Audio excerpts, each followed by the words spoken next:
Kevin the teenager plus the child catcher equals Matt.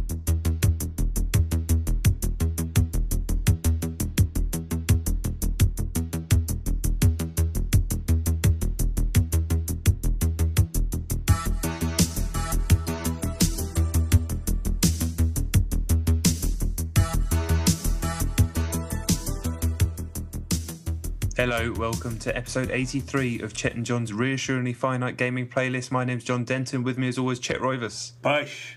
So you know the deal, or you might not, because we've heard that some people might not actually know how the podcast works. It's really simple. There are two top 10 lists. One is mine, one is Chet's. 10 is the game I've played the least. It's also the game that Chet's played the least, but they're different games, and we work back and forwards, getting to number one, which is the game we've both been playing the most this week. Really simple. Let's kick it off. Chet, number 10. Okay, right. My number 10 is Breach and Clear on iOS. I played it on an iPad. You spoke about this several months ago, didn't you? Yeah, the Robert Bowling tactical sort of strategy game. Top-down strategy game, yeah. I wasn't planning on mentioning it, but that's just the way the cookie crumbled this week. First of all, follow IGN on Twitter. They don't spam their feed too much, and once a month they give away a free iOS game, and this month it was Breach and Clear, and it works. Those codes that they give away work across the globe. So, yeah, I got one last month as well. I can't remember what it was. But yeah, Breach and Clear. I only played it for about 15 minutes. I shouldn't judge it so soon, but it's fucking rubbish, isn't it? Yeah, again, I mean, it's difficult sometimes, isn't it? Because you want to give a game a fair shake, but sometimes it's quite clear within 10 minutes that it's really not very good. And that was definitely the case with this game. Yeah, see, the thing is that on the surface it looks like something I should love. Fundamentally, though, it's a top-down. I thought it looked like an XCOM style. Yeah. It's not really. It's kind of... It's all about breaching rooms, but you can't see the people in the rooms until you've broken in, which kind of sort of depletes any strategy from it. I was just like, why am I breaking into rooms and never knowing where anyone is, so I can't actually react to those situations? It made no sense to me. The controls were kind of fidgety, and they screwed me over a couple of times. I may play it some more, but it pissed me off so many times in 15 minutes. I was just like, goodbye. If I remember correctly, it felt like it was going to be turn-based, but then when you move, the enemy moves at the same time. Is that right? So instead of you moving, taking position, then the enemy has their turn. It sort of all happened at the same time. Yeah, you couldn't yeah. You couldn't directly control once it started moving. It was a really strange design decision. Yeah, and when you get into rooms, I thought maybe the enemies would always be in the same place, but they're not. It's weird. It's a weird game. Admittedly, I didn't play it a hell of a lot, but. It didn't inspire me to go back to it. Definitely not. Yeah, I mean, I got rid of it straight away. It's difficult with iOS because you can tell quite quickly a lot of the time if something's working or not. More so than if it was a full price DVO. Yeah, I don't know. I'm not happy with the amount of time I've played it, but then again, the thought of going back to it just makes me want to blow chunks. So blow chunks. Yeah, I don't know. Breach and Clear. I don't know. It was free. Maybe part of it is the fact that it's free and it just cost me nothing. I downloaded it of an afternoon, turned it on, and it just underwhelmed me. Maybe I'd be more willing to try harder if I'd paid. Who knows? Anyway, it made a really, really shite impression on me. Yeah. All right, then. My number 10 is The Wonderful 101. I had good intentions of going back to it properly and getting stuck in. But with a combination of busyness, Grand Theft Auto, and all sorts of other things, it just felt overwhelming to go back to at this particular juncture. It is a very complicated and difficult game, and especially when you're trying to reacclimatise yourself to the controls and generally trying to remember the systems involved. So I just felt like I kind of dived out a bit quite quickly once I started playing it. So it's just, I don't know if I'm in the right mental frame right now. I think this is a game that if I give myself a little bit of a break over Christmas, and hopefully GTA will be gone by then, if that makes, not hopefully, but you know what I mean? I kind of assume I'd be done with it by then. Hopefully I can just find myself a little window, maybe even just sort of 6 hours or something, where I can just sit and dedicate it to this game, see if I can get the most out of it as possible, because I do want to, and I do like what I've played so far, but it's not like you stick on Bayonetta even after this time, it grabs you straight away, whereas this is like, what do I do again, and how do I, and you draw the circle, and then what does it mean when I do that, and get that, and after 5 minutes, sort of 10 minutes of that, it was tough to justify trying to spend the brief amount of time that I had to game overall or on something like that. So I'll probably leave it for ages, go back to it properly. Yeah, I haven't had the time. I haven't picked it up or anything. It's at the top of my list of things to play when there's hopefully a lull next year, but that doesn't tend to happen anymore, so we'll see. Okay, my number 9 is Candy Crush Saga. Oh my god! iOS. End the podcast. You played this then? Yeah, I don't have any problem with it, but it's just weird how it's become the most mainstream game ever. Yeah, it's legitimately a phenomenon, and that's why I woke up hungover and I looked at my phone. I thought I'll play something for 5 minutes, which will give me a worse headache and then put me back to sleep. But I realised that I hadn't played this, and I downloaded it months ago. I found it instantly annoying. After about 10 minutes, it's like, buy more moves. There's no other way in. It's like a game I spoke about last week. I think it kind of amazed me that it can put a brick wall. It can say, buy more moves, and unless you keep retrying, you're not getting past this bit. 69p, do you want to buy some moves? Not really. Go have another go then. Kind of surprised me. I didn't realise it was that cuntish of a game, but apparently it is. I don't understand. I mean, it's Bejeweled, isn't it? Yeah. It's basically Bejeweled. I mean, you would have to be prodigiously ungifted to make that not fun. But what I don't know what the legality. I mean, if you're the guy that came up with Bejeweled, you'd be furious, right? I mean, this is just the same thing but with different. I don't. Yeah, it's difficult because isn't that the same as Zookeeper? It's the same as. Is that this? I've never played Zookeeper. Have you not? No, same thing, is it? Yeah. The match 3, you slide the thing, and then it drops down. But as long as you change what those things are, you can make money from it? I don't know. I mean, I guess so. Well, they have. I think they could afford a lawsuit at this point as well if it did come up.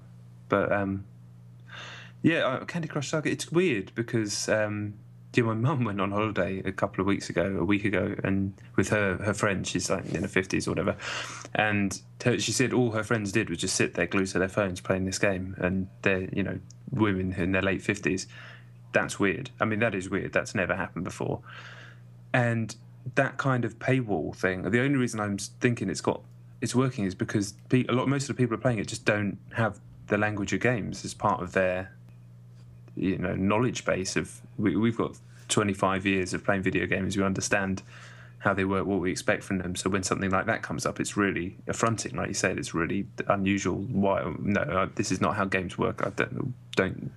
How dare you be so rude? Yeah. It almost feels like that. But I'm guessing. This is just me guessing why people are less bothered by that, because if they don't know that's not what games have always been, and suddenly have this toy, and Bejeweled is fun, and if they never played Bejeweled, they're playing a version of it that all their mates are playing, and you can trade stuff with your friends as well, I think. Yeah, and if so many people like things on Facebook, you get coins or some God knows what, I don't know. I suppose when you put it like that, it's no different from going into an arcade and pumping coins into a machine, I suppose. I suppose they're from a generation that aren't used to getting everything for fucking free. Maybe that's the point. I just thought it seemed strange that it was so aggressively like, I'm sorry, there's no way to progress unless you buy money. I mean, you can go back and solve it in another way, but, whatever. Yeah, I mean, I think it's horrid, but it is what it is. It almost doesn't seem like a video game to me, if that makes any sense.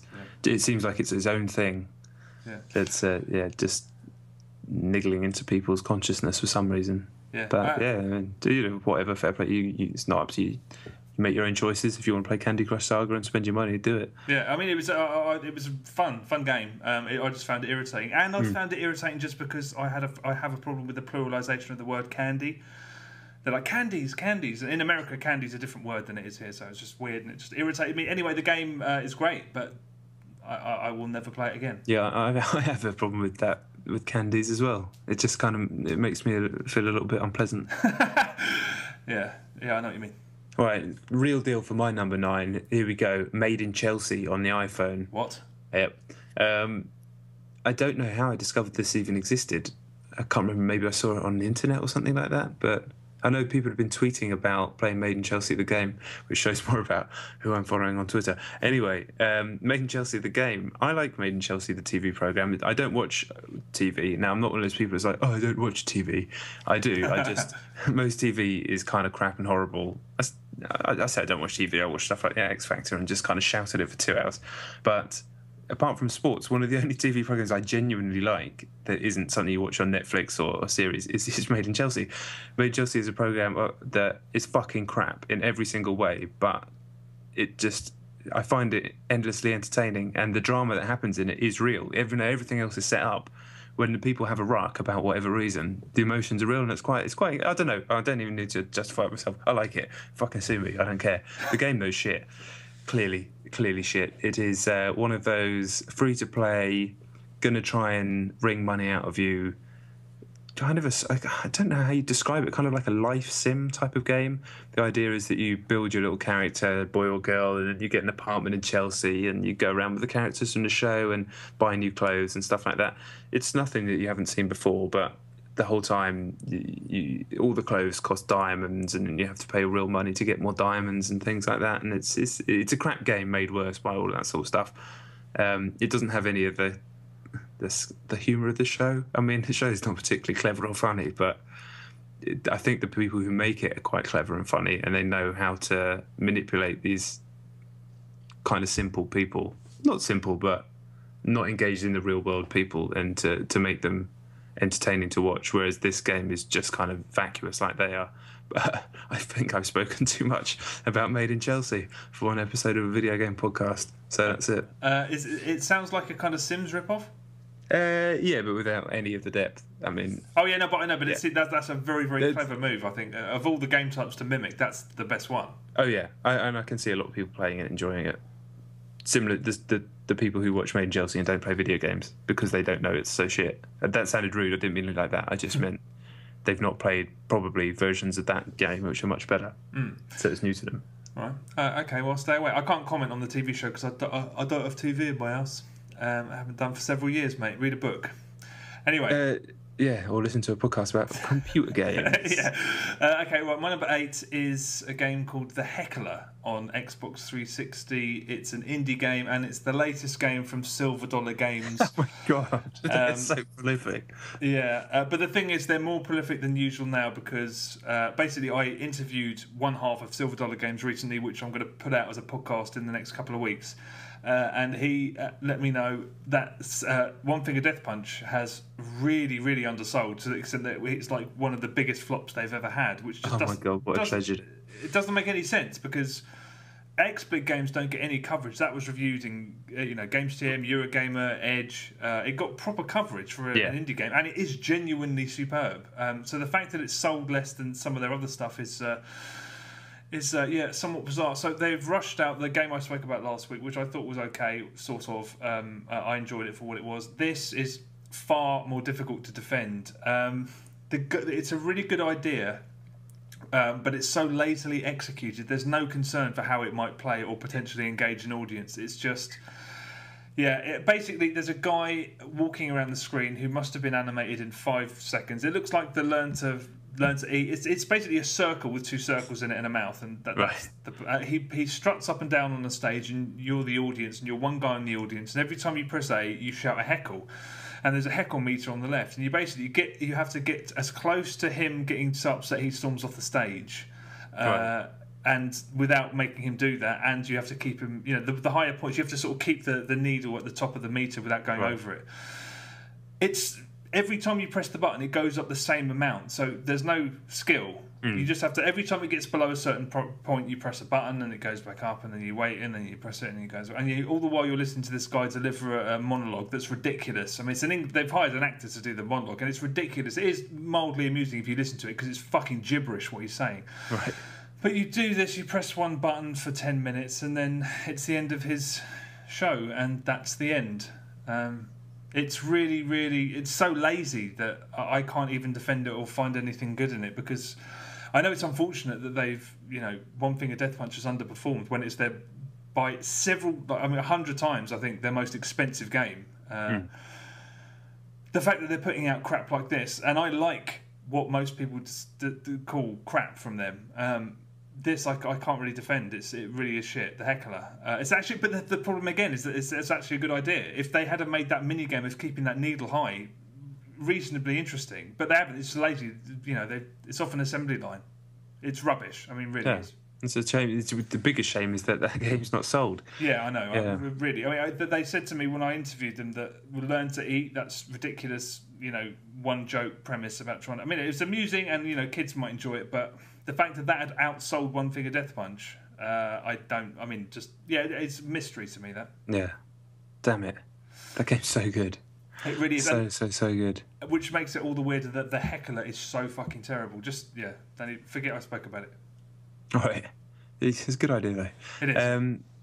All right, my number 8 is Grand Theft Auto Vice City on iPhone. In the times where I've not been playing GTA 5, I've just been almost just driving in a circle around Vice City listening to the music. The music is unbelievably good.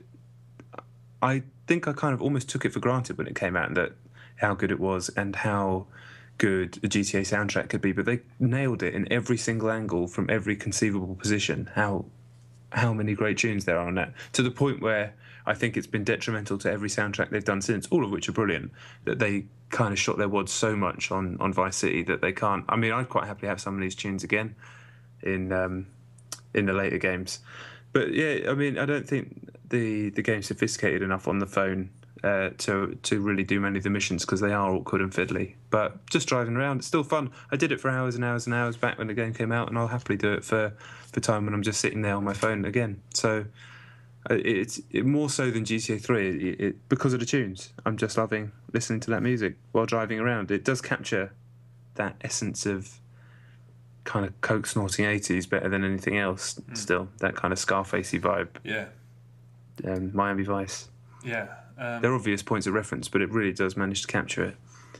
Yeah, it does. I mean, it's funny because Vice City was always my favourite GTA. Yeah, same. And I don't know why I plumped for GTA 3 over that one, because I think they came out both 69p in a sale once. Right. It seems weird that I didn't just buy both or Vice City, but I don't know. So you're just driving around, you're not playing missions and stuff? No, because I've done it all. I mean, it was years ago, but I can still remember it quite clearly, all the stuff you have to do, because I was completely obsessed with the game when it came out. But yeah, I also used to get really good at doing wheelies down South Beach and dodging in between all the cars and just getting in a fast car and seeing how quickly you could do a tour of the right-hand side of the map and stuff like that. And it's just kind of nice doing that again, listening to that music. Genuinely is. So, yeah, very glad I have it. It's just nice to put on. All right. Yeah, fair enough. Yeah, nothing more than that, really. Nothing particularly insightful to say. All right.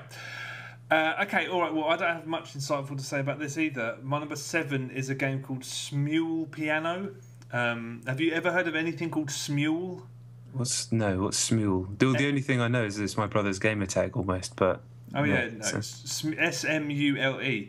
It's a series of apps, games on the iPhone, App Store, iOS devices, and they mimic. They're little rhythm action games, and there's several instruments. So there's a piano one, there's a guitar one, there's different instruments. Right. And yeah, it's kind of like a Guitar Hero sort of situation. There's these orbs raining down. I mean, they're different actually. The guitar one, that you have these mocked up strings and you sort of strum. The piano one, which I've played and which my girlfriend is completely obsessed with, it kind of, these orbs rain down the screen and you tap them. There's 3 different difficulties and they're vastly different. I mean, hard looks impossible even to her, and she's already sort of smashing it on medium. She was talking me through it, and because she is literally obsessed with it, playing it. I mean, she's so obsessed that she paid £27 for like a season pass that gives you access to all. Yeah, there's all these songs. It's across all of those Smule apps. Right. But I think it's a year's subscription to a load of pop songs and stuff. Yeah, she was telling me like there's ghosts of, as you're playing it, you have to anticipate where notes are coming if you've not played it before, and there's a ghostly thing you can just see if you look hard enough, and it's really. You know how most people, I'd say most gamers who played Guitar Hero, they'd get to, not even to expert, they'd get to hard and just think, no thank you. I will get no interest from that. If I'm going to do something that difficult, I'll learn how to play the real guitar. I got that feeling from playing this, and I played on easy. Wow. I thought I was going to get hooked as hooked as she is, because it is another sort of Bimani game, that the type of which I fucking love, but it was instantaneously too difficult. It's really, the implementation of some of the stuff's really nice. I mean, she's like top of the leaderboard in the world for something or other, and then she can take that video and put it on the website, and then you can email URLs to people when you can hear the tune being played and stuff. Yeah, it's really hard, really impressive, but for some reason it just left me quite cold. I think primarily what I said is it just seemed too difficult to me. It didn't seem worth the reward, but It's a nice little bit of kit, and it's the one thing that's nice is hearing pop songs played on piano makes you realise sometimes that pop songs you thought you hated or you thought were sort of stupid and unsophisticated are actually, just as compositions, really quite lovely, and it's nice to hear. So Blink 182, some of their songs are like, wow, fuck, I never gave that credit for actually being a really nice composition of music. So yeah, I mean, they're all free. The music costs extra, but yeah, I don't get it. Too hard for me.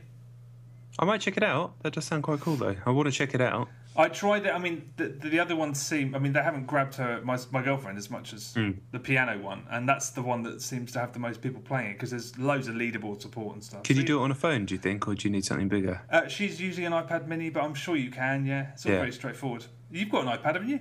Yeah, I got the first one. Nothing works on it anymore. Maybe that will, though, because this apparently has been around for ages. Oh, really? Mule. I mean, yeah, you should try it. But yeah, the phone will probably work just fine, yeah.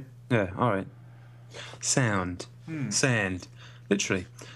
My number 7 is a game I talked about last week very briefly that I'd forgotten I'd even played. So I thought I'd give it a fair shake this week. It's Luftrausers on PC. I think it's coming to Vita and PS4 as well. Of course it is. They all are these days. This is the new game or one of the new games I should say, from Vlambeer, the people who make Ridiculous Fishing, Super Crate Box, loads of other stuff. I think they're Dutch. And this is a game where you spawn a biplane, basically. It's in a kind of, I'm going to say monochrome. It's probably not. It's like maybe a sepia monochrome. That probably doesn't even mean anything. But you spawn a little biplane. It's got those kind of very old-fashioned, almost Atari-esque graphics. And you're flying around as a biplane 2D, and other planes are trying to shoot you. For some reason, you can dive your biplane underwater and come back out, which is kind of cool. And the central mechanic of the game is basically to survive as long as possible, but you'll regain health when you stop shooting. So you can hold the fire button down, kill everything, but the only way you're going to regain health, you have a little health bar, is to stop shooting. So then basically the challenge becomes killing everything and then dodging, and then I didn't play it for a huge amount of time, but it did seem that instantly the flow of the game was going to be in balancing clearing danger, trying to dodge bullets, clearing danger, trying to dodge bullets, trying to last as long as possible, and everything ramps up. It just seemed like a really cool game. Very, very cool from people who make really cool games and know how to make really cool games. So yeah, I'm excited for it. I think it would be a great fit on Vita. And yeah, it's just good. Those guys are good. It has a cool style to it in the menus, the way you can choose different loadouts and stuff for your little biplane, but it's all done with a very similar sense of humour to Ridiculous Fishing. Those guys they seem to like stuff that's kind of intricate but daft at the same time, and that definitely works for me. So Luftrausers, I don't know when it's out. It seemed like it was finished, so I think it's out quite soon. Check it out. Keep tabs on it anyway. LUFT LUFTRAUSERS, and I wouldn't be surprised if there's an umlaut up in there at some point. Okay. So you reckon it might be out now? No. It's definitely not out now, but I think it might be out in the near future rather than in some distant time. Okay. All right. Fuck it hell. Yeah. I'll keep an eye out for it. Yeah, I reckon you'd like it especially. All right. It's your cup of tea. All right. Okay, my number 6 is FIFA 14 on the Xbox 360. Two of my friends have jumped ship already. I know the patch is going live this week, and one of our listeners very kindly suggested that we put everything down to manual, which I hadn't thought to do, and apparently that changes everything because your opponents are all playing on manual as well. I haven't had the time to do that, primarily because the two people I play it with have jumped ship, and I feel weary about the situation now. I mean, it's awful that Pro Evo still doesn't work online, and I don't know why no one's shouting about it, because that's criminal. Almost. It is. But this, I mean, the amount of games we lost unjustly, and the amount of lobbed through balls that went through, and the amount of headers off corners, and it feels fucked. I mean, the patch is coming at the end of this week, but like I said, two of my mates have jumped ship to FIFA to Pro Evo already, so we're just kind of sitting and waiting for that to be, for God's sake, to be able to play that online on the Xbox. It's a shame. FIFA's great. It's just that. So why are they jumping ship? Because we both it's Fraser and Jay. We played between us. I say I had 10 games against each of them, and I reckon between us all together we had about 15 on co-op. And Right. Especially when we were playing on co-op, me and Fraser were doing some really great stuff. And the fact that the sort of flow of play can allow you to do that stuff means that it's not a total write-off. But we were peppering people, and then you just see them get 2 goals off 2 headers or 2 long through. I mean, you lose in the most piss poor way imaginable. Yeah. It is broken, genuinely. When you see people just ping ponging lofted through balls, and they're getting to attackers, I don't know. It's as fucked in a way as Pro Evo is. I'm going to keep hold of it, and hopefully the patch will right all of those terrible wrongs. But there is a part of me that is just like. I'm just kind of fucking so fed up. There's nothing worse than losing to somebody who you've outplayed, and then they sit and force you to watch their replays and stuff like that. It's just I can't be pissing bothered with it. I'd rather sort of Pro Evo just seems like a warmer place to be at the minute. Yeah, that's a damn shame. That is a damn shame. But yeah, I'm hearing plenty of complaints. I think the patch might have gone up today. We're recording on a Wednesday this week. I'm hearing some patch might have gone up today. Okay. Nerfing headers and those lofted through balls as mentioned as well. Yeah, I mean, I just hope they've done, because it is absurd at the moment. So hopefully. Damn. Okay, my number 6 is, I won't bang on about it at all. It's Velocity, just trying to get all those golds. Still an amazing game. Still recommend it to everybody. Very excited about the new game that's coming out next year. Seems to be building up a bit of momentum, or that may just be, what did I call it, positive reinforcement? No, that's not it. Just the fact that I'm thinking about it more, so I'm just seeing it more. Confirmation bias, that's it. But anyway, it does seem to be, hopefully, more people are going to be excited about that game, and hopefully more people will jump back and play Velocity Ultra. I don't think I have anything else to add to it. I banged on about it a lot last week. But excited. It's just excited. It just makes me happy about games. A lot about games, and the things around it annoys me. Not in a cynical way. It just kind of drags me down a bit, and I have to fight to get my passion and positivity back. Where you switch on that game, and it's easy. It's just it just goes. You go, oh yeah, video games. They're fucking great when you get to play them. They're just great. So yeah, all powers of that game. Okay, I will at some point be in the room with someone who owns a Vita, and I'll make them download it, and I'll have to play it. I do have to play it at some point. Like I said, I'm weary about the PlayStation 3 version, probably unjustly, but I'll play it at some point. Yeah, it's a shame they don't bang Ultra onto the PS3 as a new version. But are they different? It's native for Vita. Ultra is, whereas the original is a PS Mini. But I mean, but on PS3. But the game itself is not different. The game is the same, but Ultra, it looks a lot nicer. But another thing, it has you can do. It won't make sense if you've not played it, but you can fire bombs with the right stick on Ultra, which I'm pretty sure you can't do in the original. And I'd imagine it'd be way harder to get golds without that ability. But it'd still be great. Okay, well, yeah, we'll see. Watch this space. Okay, right. My number 5 is the Battlefield 4 beta. Continue to play it quite a bit. You haven't gone back to it, have you, at all? No, I'm very much of the mind that I'm happy to play it when it comes out on next gen. Although, as you rightly said, I do have a PC, and I should have just downloaded the Open Beta for PC. But for some reason, I just forgot that I have a powerful PC. You can still do it. I assumed. I thought it was finished. I thought it was finished, and I don't know why I didn't know this, because I don't think it was a surprise. But they announced today that obliteration mode is going to be rolled out. It's actually rolled out today, and it happened around lunchtime. And I assumed that it was going to have happened by the time we recorded, because me and Zeno turned it on at about 8 o'clock this evening on Wednesday. And it's still, the servers were there, so we managed to go to server browser and jump into an obliteration game. But obviously, because if you look at server browser on the beta, everything says it's got no players in it. So if players were doing what we did, they wouldn't be able to. But anyway, hopefully next week, or hopefully they'll be up by now. But anyway, so what is obliteration mode? Well, we only discerned that because we jumped into the server and looked at the rules. It looks like both teams have 3 bases, and there's 3 bombs. But I can't work out if you carry a bomb like you do in Sabotage and COD. It seemed the explanations on the menu didn't make a whole lot of sense. So the short answer is I've got no fucking clue. I'll be able to tell you. I'll be able to tell you next week. But yeah, we've continued to play a lot of it on Conquest. I think it's a really great map. I've seen a lot of people say that it's a rubbish map, and they express disdain at those elevators in the middle of the, in the skyscraper. It's really, really exciting because you have to use teamwork. It's like a lot of Battlefield maps. There was one instance, I might have talked about this last week because I can't remember when it was, but 4 of us went up in 4 elevators. Ding, ding, ding, ding. So they'd all run to one elevator thinking we were all going to come out of there. Meanwhile, we just came out. It was like a structured attack, and we just took everybody out from the top of that building. And then the building got taken down. It was all for nothing. But it's a really cool map. I really like it. And yeah, Batters, it's good, I hope.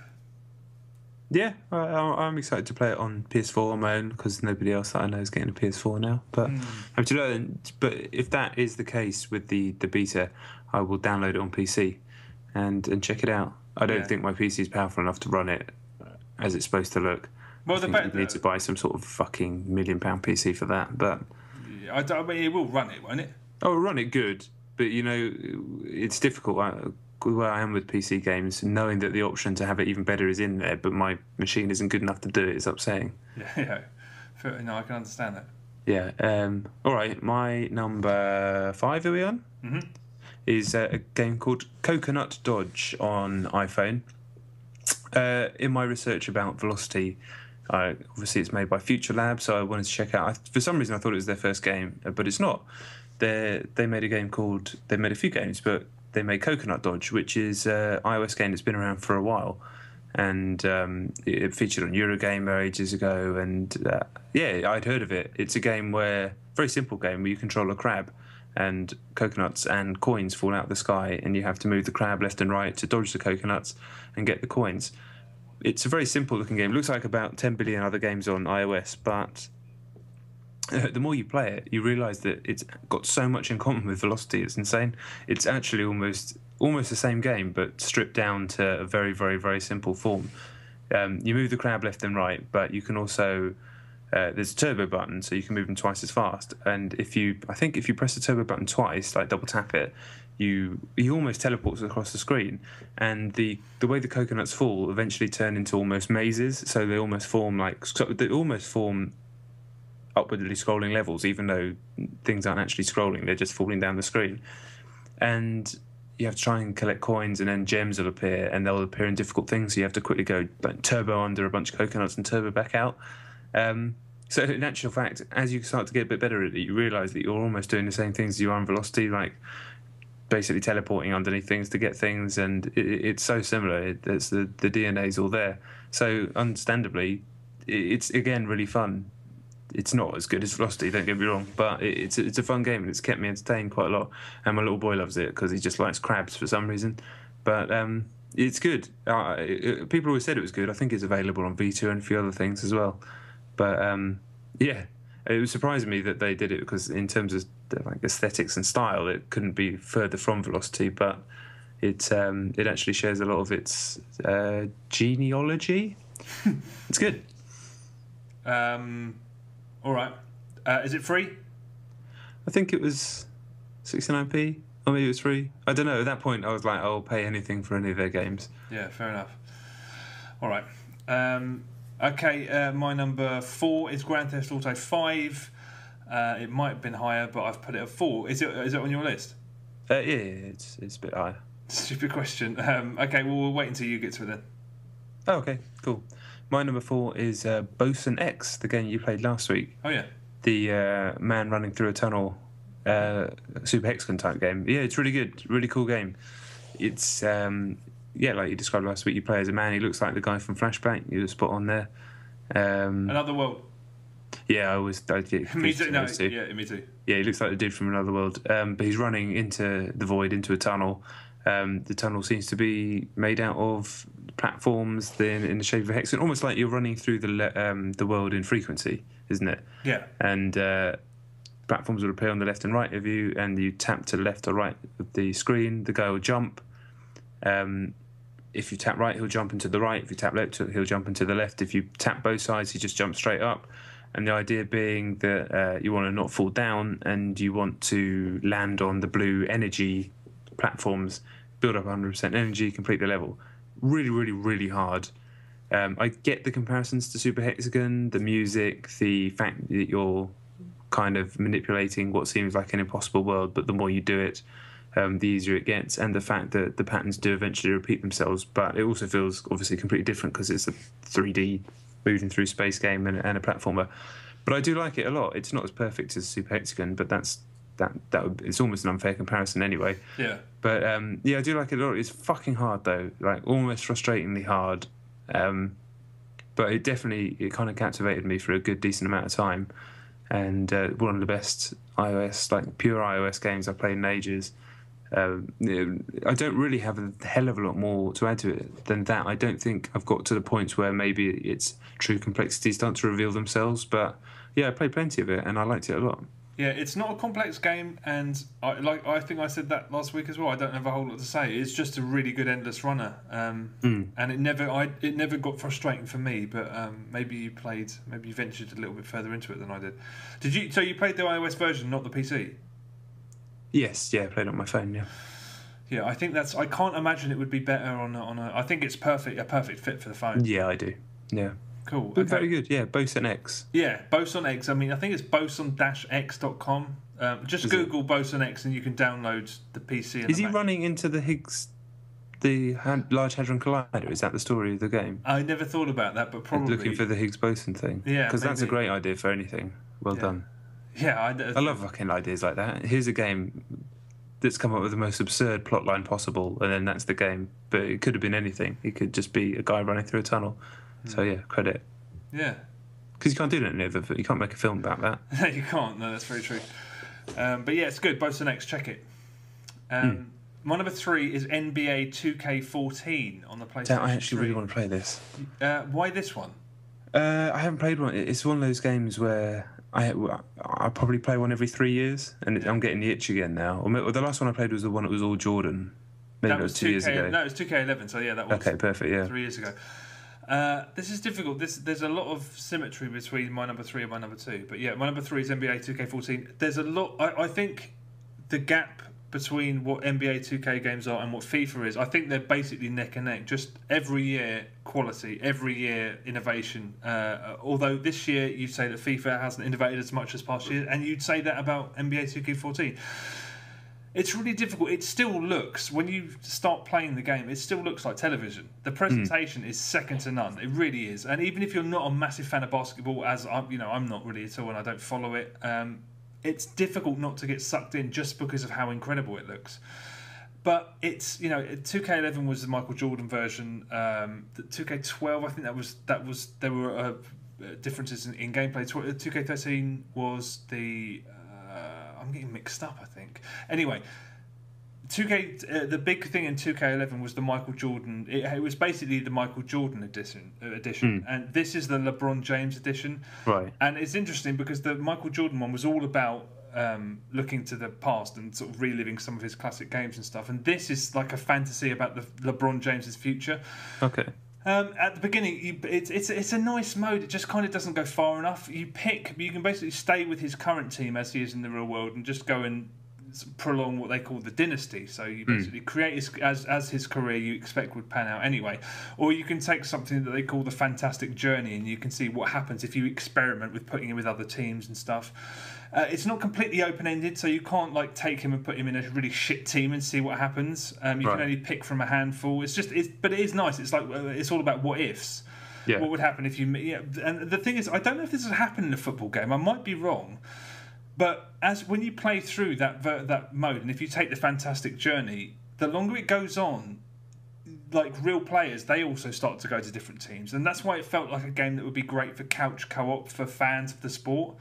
Because you'd be like, oh, fucking so-and-so's joined my team, or like, hey, your star guy's gone to another side, which seemed like quite a nice idea. But as time goes on, the players' stats start to decrease. Okay. So once great players start to lose, and you can see them going to shit teams and stuff like that. And I don't know, would that happen in a football game? It seems like that does happen in the career modes of FIFA and things like that. But you can play it through. It doesn't technically go into the future, does it? How do you mean? Well, because this starts from now, and you're supposed to chart what happens over the next few years. Well, yeah, if you play FIFA's career mode long enough, all the players will start getting worse and retiring and getting sold to worse teams and things. Wow, now you say it, I suppose. But I don't think it's as engagingly done as how this sounds. Yeah, I mean, they do make a big point of how time is passing and how it's a nice mode. It's just that you can only pick from a handful of variables all the time, and like I said, if you really want to just take the piss and go and sort of throw them in with a really, really ragtag bunch of nobodies, you can't do that. Right. But it's a nice mode, but there's none of the brio and kind of the showmanship of the Michael Jordan. I mean, still remember how the Michael Jordan game started, where you were walking up the tunnel and you walked up, Michael Jordan was saying just like, you ready for this? And then all the flashbulbs came out and you walked out and then you were straight into a game, and I was like, fuck, what an awesome way to start a game. This has none of that. It's kind of very matter of fact, sort of still menus, occasional voiceover from LeBron James, who I'm not a guy I've heard of. I'm not aware of him, but he does sound like a bit of a charisma vacuum when he's talking. Not that he's supposed to be an actor or anything, but every time I heard his voice, I was just kind of like, I don't really want to hear this guy talk anymore. Yeah, he's definitely more of the Wayne Rooney than the Cristiano Ronaldo, I think, in terms of it all happens on the court. Yeah, I'll agree with that, despite not knowing anything of what you just said. It's weird because this game's coming out in a few weeks on Next Gen, and I don't know if there's going to be. I watched that footage. What footage? They released footage of NBA 2K14 for PS4, I think around E3, and it looked ridiculous. Like, it looked absurd. It looked completely real. So yeah, I'm going to hold fire and get it on that. Yeah, I'll be interested to see if there's any fundamental changes to the game. But yeah, and in terms, I mean, they've changed the controls. And last year, I remember speaking about this because they did this control stick control style where everything was mapped to the sticks. Yeah. This year, they've made the right stick so it's exclusively used for skill moves and shooting, and the left trigger, the left trigger you used for shooting last year is now used for passing, and it was just like. There's no benefit to this. They've just changed shit for no reason. The amount of times I was like, fuck, because I'd go for a shot and I'd pass, and I was like, for fuck's sake, I don't really understand the benefit. But then again, as with any sports game, you can't really judge something like that until you've played it for a year, which makes them incredibly difficult to review, really. Yeah. So it's good. It's just a bit. It's not that every year with those games, like with FIFA until this year, it was always like tactical defending. Or they'd always shake everything up and try and make it as best as it could be, and also making it feel like a different game whilst also building upon incredible achievements. Really, when you think about it, this doesn't really. I mean, they've changed the blocking system. I mean, I know in 2K13 you couldn't block dunks, which was always quite bizarre because you could in previous games. They brought that back, which means it's no longer impossible to defend. And yeah, it's good. It's just, it feels like a game I'm going to talk about in a minute because you're just like, you do more normally. Why have you kind of sort of cut it short? Maybe we're at the end of the hardware generation. Less people are buying games. Maybe why you sort of expend a load of money on making changes that I guess aren't necessary. I mean, everything's the same. My team, which is basically the Ultimate Team, it's the same as far as I can see. My career, again, self-explanatory, is the same. There's no real changes. I mean, it's still... I'd say if you were interested in it, get 2K13. Unless you love LeBron James. But then again, it's not like the love letter like the Michael Jordan one was. I mean, that was such a great. I mean, even as somebody like I said who doesn't follow basketball, it was just they really it was just so much about showmanship. Whereas this is kind of like, here's some still menus and here's a guy talking over it who doesn't seem like he gives a shit about anything. It's good. It's a good game. But £40? Probably not. It's tough. It's tough. I think I will get it next gen though, just because of that footage. And I'm up for playing it again after a few years. Yeah, definitely. No, I mean that's as long as they don't screw it up. Awesome. All right, sports as well for me for number 3. It is Pro Evo. I'm furious about the situation with the fact is you can't play online on Xbox. We explained this before, but it's. You have to download a data pack, as they call it in the game. This has been the same for the last few Pro Evos. It just basically means, this one's pathetically, I think, just a tiny few minor updates. It takes forever to download, and it corrupts every time you do. You literally can't play online without it. And the game's been out, by the time this podcast comes out, I think it's been 3 weeks. And it's still not fixed. I think Konami are blaming Microsoft. Microsoft aren't talking. Doesn't matter. people who bought this game for 40 quid, 35 quid, whatever, can't play it online. It's a fucking appalling situation. I mean, it's in terms of like consumer rights and things, that's fucking crap. Especially for a sports game where fundamentally the joy comes from competitive play, as we talked about. However, saying all that, I have been enjoying the Master League mode quite a lot. I used to play Master League religiously when I was younger, all through my late teens, all through university instead of going to uni. Played it sporadically since, but because I've not been able to play online and I just want to play a football game, I have actually played a ton of Master League, and it's still kind of as good as ever. Master League's always been a weird thing. It doesn't really it is like a football career mode, but it isn't because it's so weird. They've done away with the cutscenes and stuff for the last few games, and used to win. In the last game, you won like vitamins and bananas and stuff. That was just fucking weird. It's gone back to, it's way more streamlined and good now, but it still does weird stuff like your players go away on international duty and it tells you, fine, thanks for telling me, but every single time it just brings up the same slow motion footage of the same guy to the screen. And in my game, it's Fellaini from Man United, you know, the guy with the giant hair. Yeah. So it just has a slow-mo thing of him coming up to the screen. He's like, eh, and he just disappears. I was like, that's fucking weird. Why would you put that in the game? It's terrible. But the game itself is good. It's definitely better playing the AI on this than it ever was in FIFA.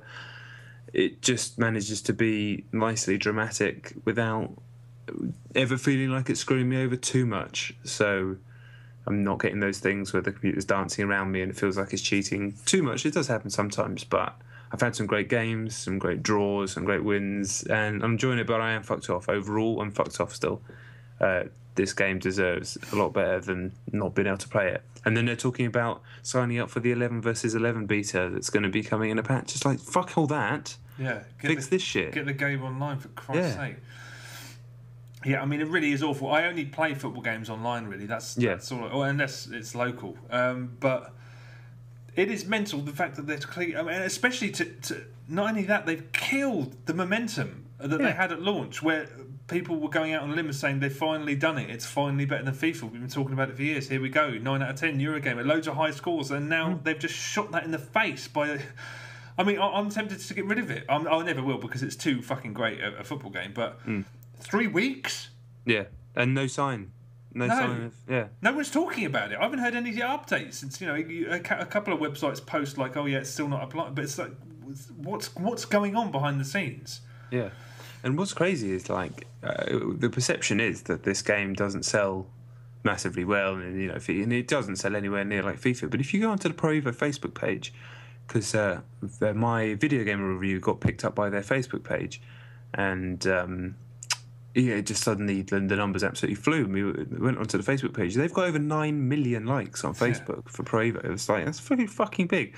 And it's because the game does huge numbers in South America and in Europe as well. Yeah, and across Europe. Not so much even in England. And it's still a massive, massive game. And that's why they keep making it every single year. I think more so than I thought. I thought it did around the 1 million mark, but clearly it does a fair amount more than that. I think it's more up in sort of 6-7 million mark every year, which makes it a huge game. It's just not as big as FIFA. And for such a huge game, for this to happen, I mean, I'm getting updates every day because I decided to follow a bunch of people, including the community manager for Prez and a bunch of like high-profile players, a lot of people who make the options files, and then people he follows, just to see what the hell's going on. And yeah, apparently a patch came out today and it's not fixed it. Brilliant. Data packs? I mean, it's so PS2. What are they doing? I know. And you can't even download it from the dashboard of the Xbox. You have to do it, and if your Xbox shuts off like it did, like I said before, I mean, I just don't know what... Is the community manager still that little bald guy? No, it's a guy called Adam Batty, Bhatti. All right, okay. I think that guy is now the head producer or even director of the PES London studio or something like that. John Murphy, I assume you're talking about. That's right, sorry, John Murphy, I didn't know his name. What a shame. What a damn shame. It is, because you're completely right, it has killed the momentum. I'm holding tight because I'm enjoying it anyway, and when it comes, and thankfully I've had other stuff to play, so it's not been the be all and end all. But if you're a person whose your September is one football game, your year is a few games a year and the football game being the central one of that. And I tell you what, I say it like that because that was me when I couldn't afford many games, especially around uni time and end of school. So probably, football game time was my big decision of the year. If you went out on a limb, maybe you listened to the show, maybe you read my review, maybe you read the Eurogamer review, maybe you whatever you did, and you bought Prevo, I just feel fucking bad, man. Yeah. I feel bad for recommending it right now. It's a terrible situation. It is. Yeah. And yeah, like you say, it doesn't appear to be as big as it is, but I used to work for a retailer, and the amount of people that PES outsold FIFA across Europe every time. Really? By quite a substantial margin. So this is I'm trying to the whole of the last week I've been trying to think, has there ever been a game of this size that's been this fucked and no one's talking about it, no one's making sort of actions to fix it? Not without nobody talking about it. I mean, SimCity was obviously a disaster, but that's true. That was the number one news story. I mean, the websites absolutely loved it. Yeah. But yeah. Prevo. Fucking shame. Okay. Well, my number 2 is F1 2013 on the PlayStation 3. It's so confusing that all the sports games are 2014 apart from F1. Yeah, I bet they're kicking themselves. I wonder because they can't change it now, really, can they? Not really. And I wonder if it was made in a sort of haphazard situation where some guy made a mistake and now he's... Do you know what I bet it is? I would guess, this is based on nothing more than a guess, but I reckon it was F1 themselves. Oh, you think? Yeah, because they're so funny and so I think they're quite a controlling brand. My impression of them. This is from someone who knows nothing, knows nothing about F1, but they are. I'm pretty sure that is the case. They're very controlling. Everything's tight. Yeah. I reckon it's that because otherwise, only because I can't understand why you would make your game sound older than the biggest game in one of the biggest games in the world in FIFA and every other sports game as well, and Madden and everything. Why would you when it's someone along the line of all the people involved in this game would have said something. So I reckon it might be that they have to do it in line with the current season or something like that. Yeah, but that's weird as well because these games now come out right towards the end of the F1 season and everything's up to date only as far as the end of November or whenever the season finishes. So why are they doing it like this? Either it's a great idea or it's a really dumb idea because I suppose it keeps people going until the next season starts. But it seems a little bit weird that all tennis games, football games, they always start at sort of football games. There's no relevance to when they launch, is it? I mean, tennis games always launch just before Wimbledon. Football games always launch just after the start of the season. Is that right? About a month after. But it's Christmas, really, isn't it? That's the rule. Yeah, but it's sort of striking the balance between the two. All right, I don't know what we're talking about anymore. But anyway, F1 2013. This is exactly like NBA 2K14, only much more so. I think you have no business buying this if you own F1 2012. Similarly, if you're thinking about buying this one and you're not a stickler for roster updates and all that stuff, get F1 2012, I say. Beyond Two Souls came out this week and we've been speaking about it. We will be speaking about it in a minute. But I read a review, or maybe it was 2 reviews, where somebody or 2 people said, this Beyond is one of the hardest games I've ever had to score. I didn't know what to give it. I guarantee nobody was as pondered as much over a review score as I did over F1 2013. I went from a 5 to a 6 to a 7 to an 8 and back through all of those combinations until I settled on what I did. I won't say what it is because the magazine's not out.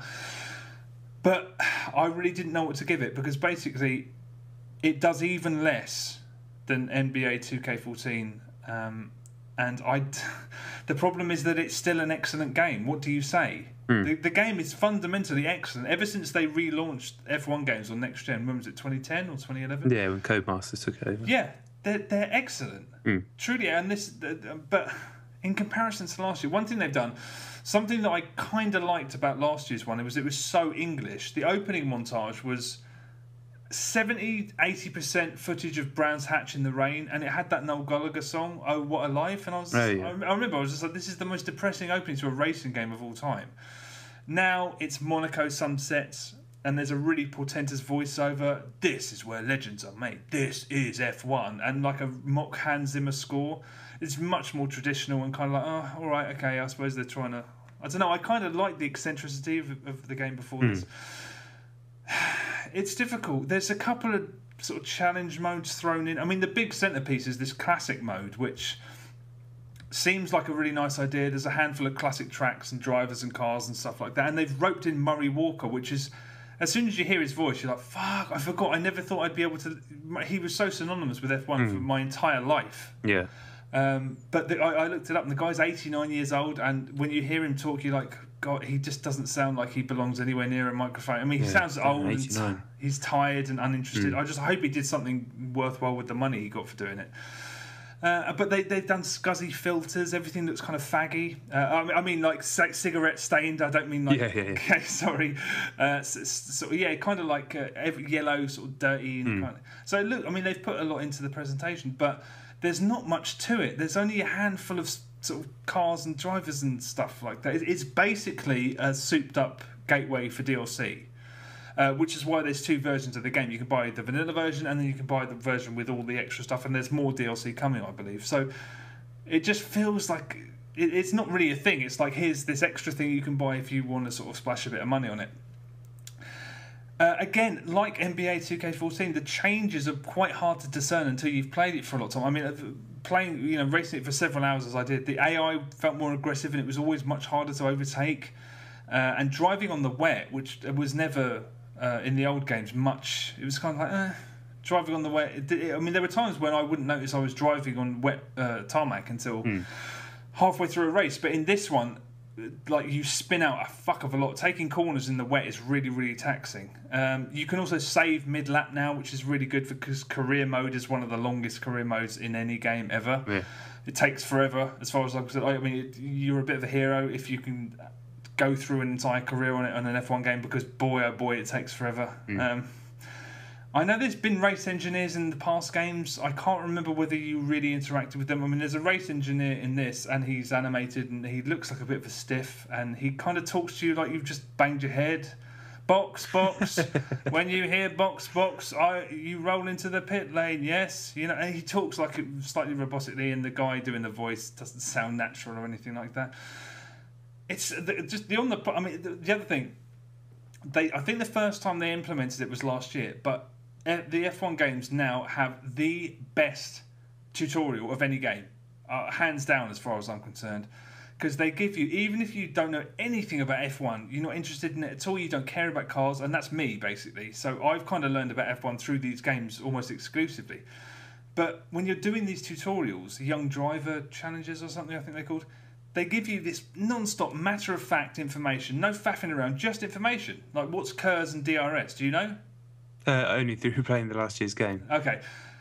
Why it's good to, why it's so important when to accelerate off the apex of a corner, and how to preserve your tyres, how to drive so that your tyres are preserved. All of this stuff that most games either wouldn't explain, or they do it in a sort of a page full of text that's unreadable. It's just really, really concise, and I feel like I was an encyclopedia when I mean, this is exactly the way I felt last year. I still remember when I finally got into career mode. I was like, I know so much about how F1 cars handle, about how they, all of this information that I just think it's brilliant. I think it's so well done. But yeah. It's just it doesn't. It's last year's game with a slightly cynical DLC portal tacked onto it. There are a couple of challenge missions and stuff. It's just it's the most no effort. You know what I mean? It's just I could never recommend this to someone who owns last year's game. And if you're thinking about getting this again, get last year's. There's not enough to it. It's nice to hear Murray Walker again, but it's DLC. It's not really the content's not really there. Yeah, it's tough, man. It's very tough. I don't need or want to play it myself. But that's the problem. I was dismissive. I was like, this is rubbish. It's not rubbish. It's actually a fucking brilliant game. But so was last year's. Yeah. And it didn't I mean, classic mode is a real play for like older gamers. It's a smart move, but the content's not there. Yeah. Unless you pay for the extra version. And even then, I don't think there's quite enough content to justify an extra game. It's a shame. I really was. How do you score an excellent game that's this, full price that came out last year with a couple of cursory add-ons? I don't know. Really, I was disappointed because I expected them again to do something a little bit more substantial than this, but bollocks. Yeah, it's just one of those games that just doesn't really suit coming out every year. but Yeah, it doesn't really. But then again, if you love F1, I mean, it went to number 3, didn't it? So it's done people really do well. fucking love F1. All right. My number 2 then is Grand Theft Auto 5. Oh, yeah. A game that I've played a ton of. First off, I have to say, kind of going back to the PES thing, not only has getting online been a nightmare, it's kind of all right now, but it has appeared to have broken my single-player game to the point where I have no more missions. I was at about 52% in or something like that, and I have no more single-player missions. The main story missions have gone, and the game actually allowed me to do a mission which shouldn't have allowed me to do for much later in the game. One of the very last missions of the game suddenly popped up. I did it, and as I was doing the cutscenes, like didn't really make any sense. It felt completely out of place, like I'd fallen asleep during a film and woken up and not realised I'd fallen asleep. Yeah. And they were talking about the last score, and I'm like, this doesn't feel right. There's like, I've only done 40 missions out of 69, and sure enough, it was wrong, and that's just killed everything. So thankfully, I had a previous save, but that previous save was all the way back at 30%. So even though I haven't had to go back to the beginning of the game, I've had to go back a long way, which is a pain in the balls because it's not a short game. No, so yeah, it's kind of killed my enthusiasm for rushing through to the end. Now I will do it, and I don't really replaying great missions isn't really the end of the world. And a lot of the time that I'd spent was just fucking about, which I don't need to redo. But yeah, that's fucking hell. Just don't. It's just why can't people just put games out that work at the moment? Yeah, I know. It's like everything in my life is just like this at the moment. But did get into online finally. I was lucky that I got in reasonably early compared to most people, but I was finally starting to enjoy it. We played some earlier just before recording, and we played some the other day as well. Chet and I and some of the guys that we know, and certainly like when we were in free roam earlier today, that was a hell of a lot of fun, even though we weren't doing anything particularly significant or consequential. But then you jump into the missions, and they're less fun. Certainly the one that we just did, where we all had to try and find these cars at the top end of the map, which took forever. Yeah. It was a bit of a pain in the arse. And the death matches aren't, as far as I'm concerned, if you're going to play deathmatch third-person shooter, play Gears. Yeah. If you're going to play a racing game, I think the races are actually quite good if you're playing with people you know, but it's no need for speed. Those missions are where it's at, but it's kind of hard to get into them. Sitting in lobbies for ages, it's not like a smooth transition like it is in Need for Speed or Burnout Paradise. But just one last thing, you dived off to come and record this, and I decided to stay on for one more game. We played a mission which I'd heard about called Top Fun, as in Top Gun, which is a bunch of players on dirt bikes have to get from somewhere north on the map down to the docks at the south of the city, and the other team is chasing them in fighter jets. Smashing up the ground with missiles and fucking machine gun fire in fighter jets. And the first time I did it was on the dirt bike, and you're weaving in and out of traffic, and the whole screen shaking with explosions of these jets, and you see them flying across the sunset as you're just panicking on this dirt bike. A brilliant mode that I could have happily probably played all evening. That should just be an instant select. Top Fun mode or fighters Jets v bikes mode I'm sure in a patch they'll realise that, and that will just be something you can do really easily instead of it just hopefully appearing on your voting thing. But that was great. That's the best thing I've played in it so far. Yeah, it's difficult. I'm starting to think that the GTA Online in my head is not going to be anything like the GTA Online in reality. I mean, right. the most fun by far has been in free roam. Just laughing our heads off, just pulling liquor store robbery. I mean, just the other day when me and you started, I got out and robbed loads of stores, and we were flying around in a chopper. That was great. Just fun. Are any of the missions going to be cooperative bank robberies, etc.? I mean, is there going to be anything? Because I mean, a lot of the times it will have this sort of elaborate description of what you're going to do, and then it's a death match, and you're like, well, I don't really. I mean, as a sort of death match game, playing GTA, like that, I'm less fond of the races even than you, just because everyone's a cunt and everyone just jackknives each other and tries to smash. I mean, there is a certain element of fun if you know everybody doing it, but I'd rather play something like Need for Speed. Yeah, there are those missions. But the thing is, what we were doing is driving into the blips, and none of those missions really happen in the blips, and they also don't happen in the rotation afterwards. Those missions only come from text messages or calling your contacts. I don't know why it's done like that, but it is. So we need to sit down next time we play it. It was a bit too hectic today, and I think most of them aren't for more than 4 players as well.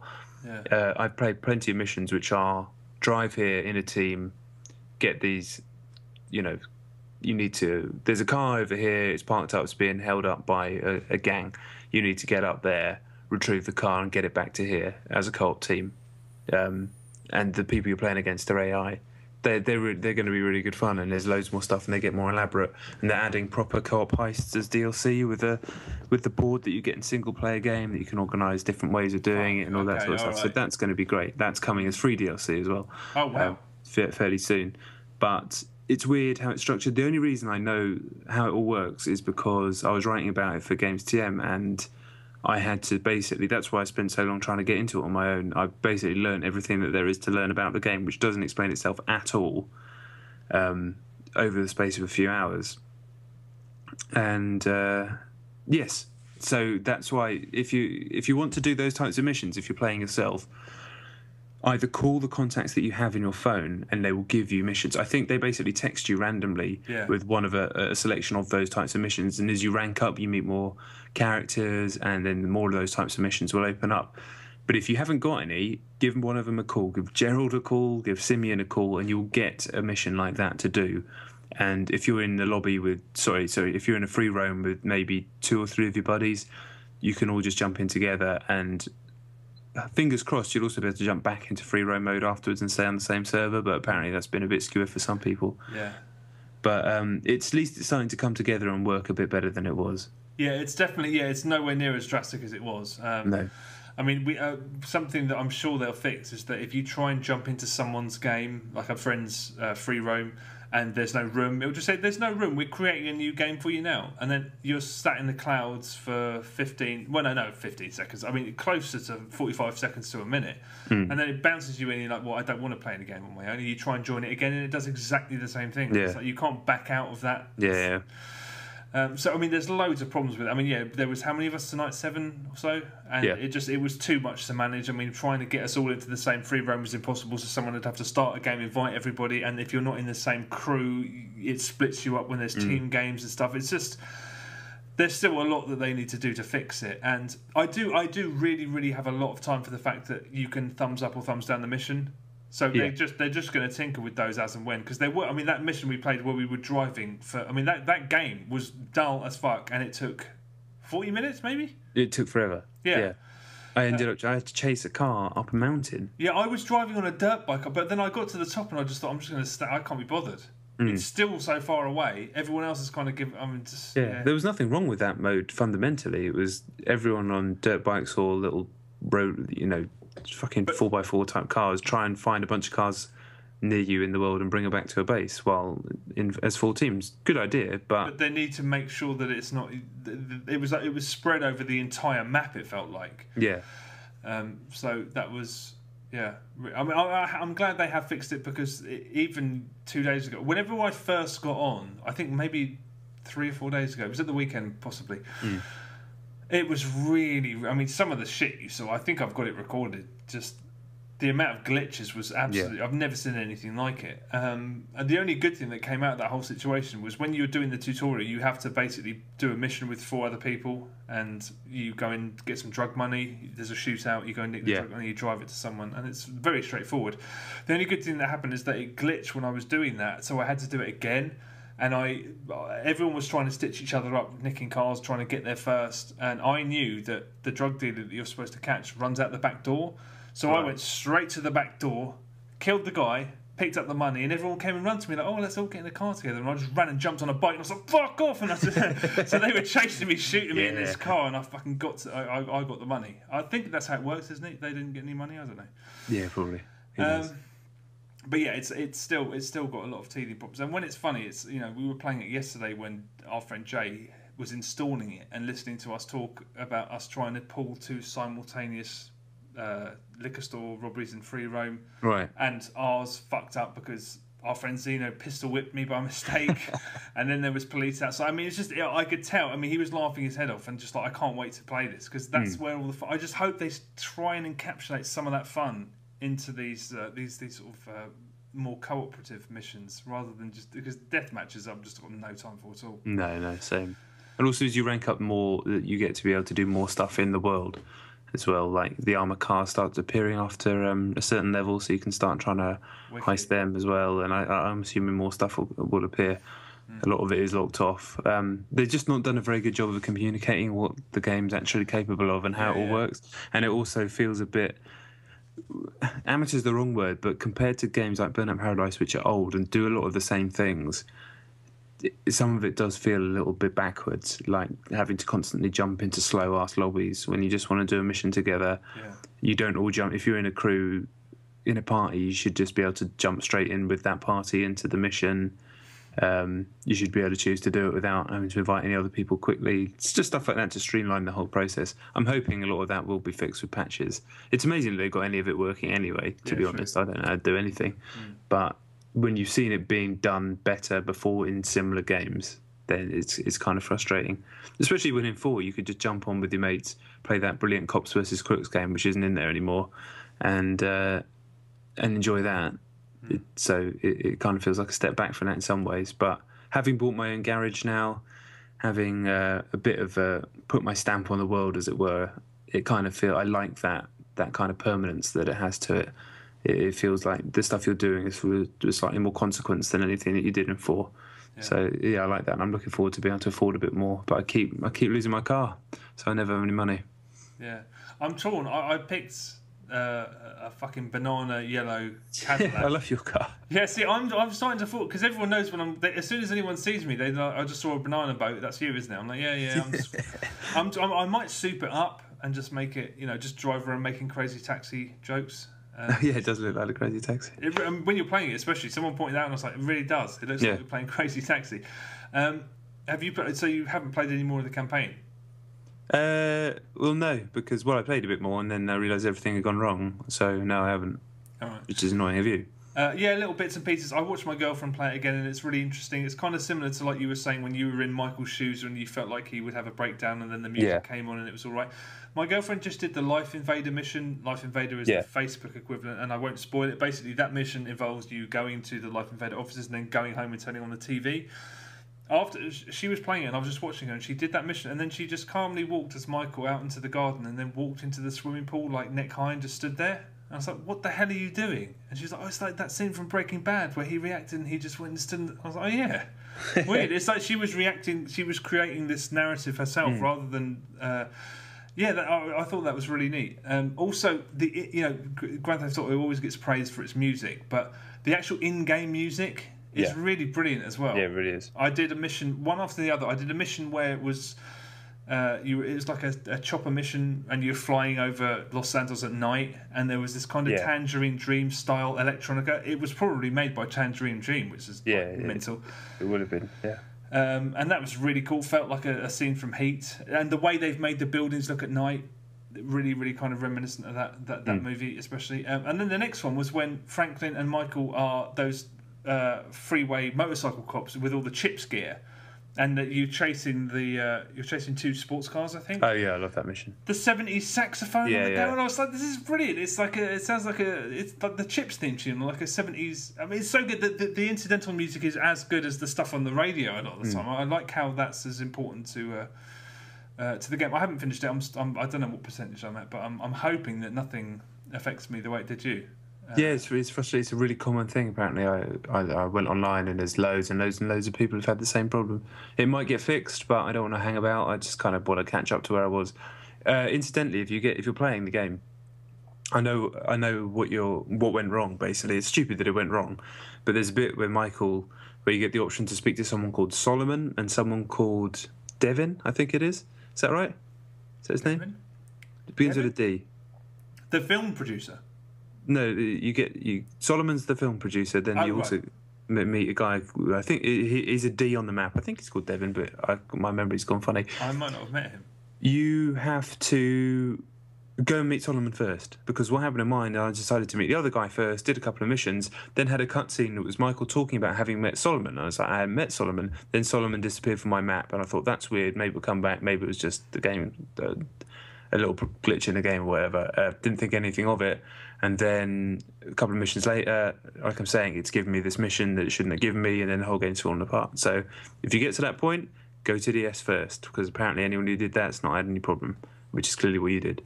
Yeah, I haven't met anyone called whatever it was you just said. D. Yeah, he makes you go and get tracked down. I'm pretty sure he gives you that mission where you have to dress up as the cops. What's his name? I thought it was Devon, but it might not be. Devon? Oh, wait a minute. You meet him on a building site? Yeah. Oh, right. Isn't he one of the shitty FBI guys? No, he's someone they know. Oh, but he was at the meeting at the coffee I don't know. Maybe I've met him, but I know that I definitely met the film producer before that. Right, yeah. We'll do that anyway. Okay, so hopefully I'm doing all right. But yeah, I mean, that happening would be tolerable if it wasn't a game this good. Fuck, that's really bad. Yeah, let's try. Shit. But it is what it is. This is the year of broken great games. Fucking right it is. But yeah, Grand Theft Auto, play it. It's good. Yeah, you already have played it. Indeed. Okay, well, both of our number ones are Beyond Two Souls on the PlayStation 3. We spoke about it earlier this week, so we could put a YouTube video up. If you've seen the YouTube video up, you can skip 9 minutes or 10 minutes or the whole podcast because we're just going to talk shit at the end anyway. But yeah, this is the audio from that YouTube. This is us talking about Beyond Two Souls. Do it! Yeah. Okay, so my number one is Beyond Two Souls, PlayStation 3. Now, as people probably know, this is the new game from Quantic Dream, headed up by David Cage. Everybody knows this already. It's not a sequel to Heavy Rain, but it's certainly a spiritual sequel, for want of a less obvious pun. Done in the same engine, certainly in the same style, QTE-driven, very sort of blurring the lines between film and game, and more so in this case because you play as the real actress Ellen Page, who plays a girl called Jodie, and you play as her throughout different stages in her life, from childhood to sort of young adulthood, I'd say. And the whole game's told through a non-linear narrative, so you'll play one bit where she's an adult, then the next scene might be when she's 6-7 years old and whatnot. I think it's an incredibly impressive game. It looks amazing for a current gen game. Absolutely incredible. The technology that they've got to capture Ellen Page, and Willem Dafoe's another major character in the game. And I mean, you can tell that it's not filmed because it occasionally looks a little bit unusual. But I mean, in terms of capturing the emotion of the performances and just the general animation, the way that in every single scene Jodie looks different. The different hair, different clothes, different face. That's amazing. The fact that when she's a young girl, this is something you could never do in films. You know, when they have a kid, if they have a flashback scene in a movie and there's a star in the movie, and then they go to the flashback scene when they're a kid, the kid looks nothing like what the grown-up would look like 99% of the time. Whereas with this technology, they can actually just make it look like that's how she'd look when she was a kid. So that's very cool. I mean, the story it's a kind of supernatural story mixed with a coming-of-age story, right? So Jodie is a girl that has an unusual power, and that power is that she's kind of connected to this being, almost a poltergeist-type being called Aiden. It's spelt... she calls him Aiden, but it's spelt Aiden, like we'd say Aiden in England, but Aiden in the game. And you can move Jodie around the world and interact with QTEs just like you do in Heavy Rain, but you can also press triangle and then you control Aiden, and he controls more like a free camera, like when you detach the camera in Forge mode or something in Halo.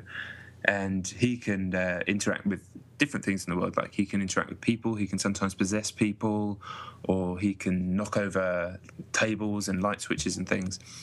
And the game kind of tells the story about their relationship and Jodie's time growing up, in which, I mean, they found out about this quite early in her life. So she kind of grew up in almost a military institution where they were studying her and things like that. Her relationship with Willem Dafoe, and at times it's certainly, I really enjoyed the story.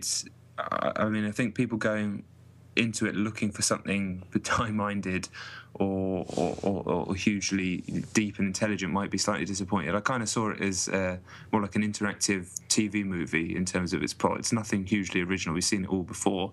But what David Cage does manage to do with these kind of generic stories, especially in Heavy Rain and here, is put you right in the middle of scenes that, by interacting with them, give them a lot more depth.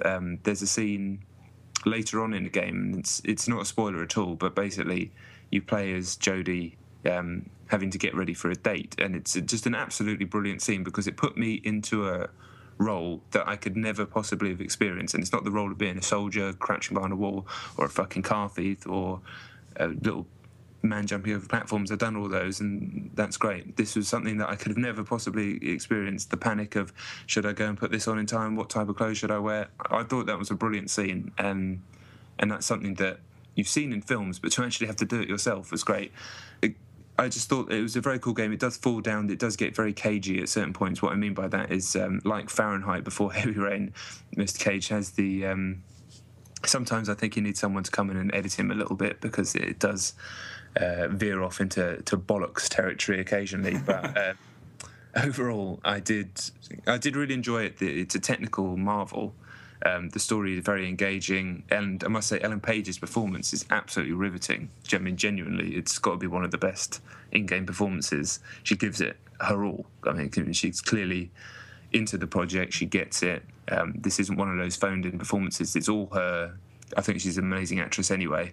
And the game, for me, was almost as much about just witnessing and being directly involved with that performance as it was playing it as a video game. I really enjoyed it, so I definitely do recommend it. Yeah, I mean, like I said, I'm only halfway through, but so far I am really liking it. And I do think that it's, if you didn't like... I mean, the default setting, apparently, for everyone who plays games is to be fantastically shitty about David Cage's ability as a writer. I've never felt that derogatory. I mean, I enjoyed Heavy Rain for what it was. He's derivative, he's occasionally a little bit pretentious, you could say, but I've never really found that to be too much of a bad thing. I think the story here is simpler. There's less characters, so I think that there's less tendency for him to get bogged down in... there's moments where the game just kind of... It's a lot more laid back. Actually, it's similar to the bit you were talking about when she goes on a date, which I haven't done yet. There's a really brilliant bit where you're just wandering around your house when you're a child. And it almost as well. I think the only way it could have been done better is in a book, but it completely conveys that misery of being stuck alone in a house when you're a kid and your friends are busy or they're not around, and you're just kind of just wandering around looking for things to do. And it's still, I don't think it could be done in any other medium, just because it's still engaging despite the fact that you're walking around trying to find shit to sort of keep you busy.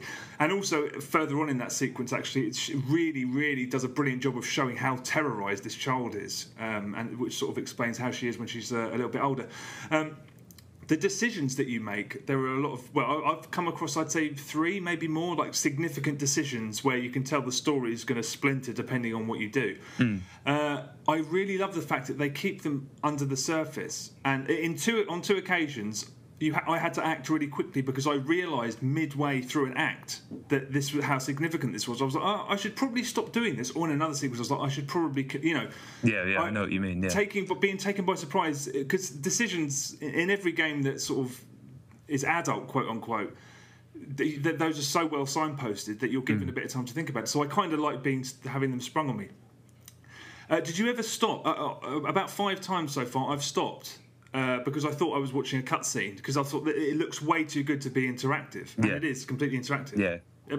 Multiple times during the game. Yeah. Some of it looks really good. Some of it looks incredible. I mean, genuinely incredible. Yeah, it's floored me a couple of times. Also, it's a tiny detail, but in any photorealistic game, but especially Heavy Rain, one thing that has never been handled very well is when characters bump into scenery. They kind of continue walking into it, and they turn and rotate on the spot, and it doesn't look right. In this, it looks amazing. You can just walk into stuff, and you're kind of the way you react to stuff is really quite stunning. I take it you haven't played; you've just played it on the pad. That's right. Yeah. Yeah, I've played it in 2. I've played it on the PS3 pad. I've played it on an iPad Mini, and I've played it on co-op with my girlfriend. I had the pad, and she had the iPad. So it seems like this is because the thing about Heavy Rain was that almost everyone I know who played it with their partner. So boyfriends and girlfriends played it together. The only people who didn't play it is that there's some of my friends who have a PlayStation 3 in the house, but they don't play games with it. It's like a media device. Yeah. So I tried to recommend them Heavy Rain, thinking that they'll enjoy it, and they never played, just because they're slightly intimidated by the PlayStation Pad. So the fact that there's iPad support is genius, because it makes things so much easier. In fact, I kind of preferred it to the DualShock. I mean, it makes things easier. When you're idling, you just bounce around to significant points of interest rather than having to move it with 2 thumbsticks. I did think that would actually be a stumbling block for some people who who had enjoyed it, Heavy Rain, because it doesn't take any traditional gaming skill. There's no traditional gaming language to it. Whereas the whole twin stick thing is the thing that puts off a lot of people who pick up a first-person shooter, for example, and just end up, you've seen it, they end up just looking at the ceiling and they don't know what to do. And because you control Iden like that on the sticks, I did worry that might be the case for people who wanted to play Beyond. But if you can do it on the tablet like that, that sounds good. Yeah, it's great. It's tap, and it's the gesture-based stuff is really, really satisfying as well. I think, to be honest, so far I prefer playing it like that and having it as co-op, because I passed the pad with my girlfriend back when Heavy Rain came out, and that was a great way to play it. And now we don't even have to do that. One of you plays as Iden, one of you plays as Jodie, and really clever. It seems like they've really gotten to the heart of what sort of Heavy Rain kind of missed out on, because it's even more accessible and it's even more geared towards two people playing rather than one. But I'm really enjoying it so far. I'm enjoying the story. It does look amazing, as you said, and I'm looking forward to finishing it. So, yeah, you reviewed it, didn't you? That's right, yeah. I reviewed it for Games TM magazine. I believe the issue is coming out soon, or it's already out. I'm not 100% sure on that. So I won't give away what score I gave it, just in case it's not out. But, really enjoyed it. Like I said, those who've played Fahrenheit, it doesn't go like Fahrenheit, don't worry, but it does veer into that territory occasionally. Perhaps it could have done with a couple of scenes being erased that are in the second half of the game, but they don't spoil the enjoyment of the game at all. And also, anybody who's worrying, they did the E3 demo where they showed her basically being a soldier, and it looked like every other fucking game in the world. I don't think I saw that, to be honest. Okay, I'm pretty sure it was E3. They showed her basically taking part in what looked like your typical Splinter Cell mission. That is in the game, but it's done very well, and it's a very small part of the game, and it's actually one of the best parts of the game. So don't worry, it's not like every other game. It's all makes sense within the context of the story. It's all fine. So don't go into it thinking that it's not what you want it to be, because it probably is what you want it to be. Yeah. Okay. Well, yeah, I agree. I think it's really, really terrific so far, and I'm looking forward to the rest of it. And also, if you are even vaguely thinking about it and are not au fait with the PlayStation 3 controller, the iPad support is, I think, superior. So, get involved, I think. Yeah, great stuff. Another strong PS3 game this year, PS3 exclusive, going out strong before the PS4 arrives. Yeah, indeed. Okay, well, yeah, Beyond Two Souls. I have played a little bit more. Why would you have played any more? You haven't played any more, have you? I haven't touched it, no. I played it weeks ago, yeah. I'll be very brief, but I played a little bit more. I still think very highly of it. Something I didn't mention is there's something really nice when you're playing on the DualShock. Is it called a DualShock? I always hesitate. It is, yeah. Don't they call it something else, like a 6-axis? No, that's what it was before because when it first came out, it didn't have rumble in it. But it was 6-axis because it was a wibbly, and everyone was like, "Give me rumble." I don't care about gyroscopes. I want rumble. So they made a new one, called it DualShock 3. Okay. Histoire. Oh, I'm so unclued up. Whenever I go to say DualShock, I always hesitate in case someone goes, "It's not called that. It's called a fucking Wavebird or a wavy." Wavebird. But anyway, the way when you're Iden in Beyond and you use the two thumbsticks. And you flick when you interact with anything, you pull the thumbsticks down in a diagonal position and you let them go, and it's really nice because it's almost like you're flicking elastic bands at stuff. Yeah, it is. Yeah. So it does give you that feeling of interacting with things. I still think it's great. The reviews have come out now and they've been quite polarised. Although it seems to have settled on a 75 or 74 Metacritic, which is. Fair enough. I think I would have been disappointed if it was less than that. I mean, I've read many of the reviews, and a couple of people, Jim Sterling was one, and I think I read another one, it was possibly on Video Gamer, where they described it as boring, and I never found it boring. Yeah, me neither. Which is, fine. What can you do? If they did, they did, yeah. Yeah. But that seemed like a strange complaint because I've been really, really taken in by it. And I'm never bored, even when that sequence I spoke about earlier, or I've just spoken about, where you're walking around a house trying to find stuff to entertain yourself. That felt like a narrative device, and I never got bored by it. No, I wasn't bored by a minute of the game. And at some points I balked because it does get a little hokey at times, but I think it seems like the occasional hokiness got to some people more than others, so more than me. I can't know. I read some of the negative reviews and I go, okay, there's nothing more than that. I don't feel aggrieved or like anybody's misrepresenting the game even. It's just like, oh, fair enough. Yeah, I kept reading. A lot of people used the word preposterous, and I was like, "Yeah, it's preposterous." But I mean, are you going to tell me there's other? I mean, in the grand scheme of video games, it's not preposterous in the slightest. No, it's not. People are judging it as if it's a movie, which on the one hand is a credit to David Cage, because as much as people want to endlessly shit on that guy, he's made something that does bear that kind of comparison. Another thing I didn't mention is that if you've ever seen a movie montage. A stretch of time compressed into a very small sequence of film with music. This is, I think, has the first interactive montage in it. The training sequence at the camp with the music, and you're interacting with it bit by bit. It's like it's like a montage from a Rocky film or something. You know? The montage in Saints Row doesn't have interaction, does it? Saints Row. Isn't there one in Saints Row 4? Oh, there probably is, but yeah, I'm sure it's in a cutscene. Yeah. This was but I mean, you know, people would make jokes about how interactive is it. It's as interactive as the rest of the game, but yeah, I don't know. I really responded to that sequence where you're interacting directly with a piece of essentially cinema that you've seen 100 times. You'd never credit the writing with being amazing. You'd never say that it's like revolutionary or anything. Pretty fucking cool though. That bit I was really just like, this is wicked. This is really wicked. I'm sort of toying with a staple of cinema that I've seen a million times. I still really like it. Again, I haven't finished it. I've still got half, potentially. Well, no, I don't think more than half. I think I'm about halfway through. Yeah. But I like it. I like it a lot. Yeah, I was engaged all the way through. I loved parts of it. Some parts of it made me balk. There's one extended scene, which I think the game would be better off without. But you know, I didn't make the game. Yeah. In my opinion, no. I think the game, if you just literally chop that out, the game would be 45 minutes to an hour shorter. But I genuinely think it would be better for it. But I really admire what he does. I admire the fact that Sony backs him. I said in my review, you can read the review, it's actually on the GamesTM website, that not every game should be like Heavy Rain at all. Yeah. Sorry, Heavy Rain, Beyond Two Souls, but that doesn't mean that this game can't be like that. And it doesn't mean that all games are going to suddenly be like that or anything that we have to worry about. We don't have to be insecure about anything else. This is just the path that he's chosen, and I personally respond to it, but then again, and the thing is, I'm not really an apologist either, because I thought Fahrenheit was fucking awful.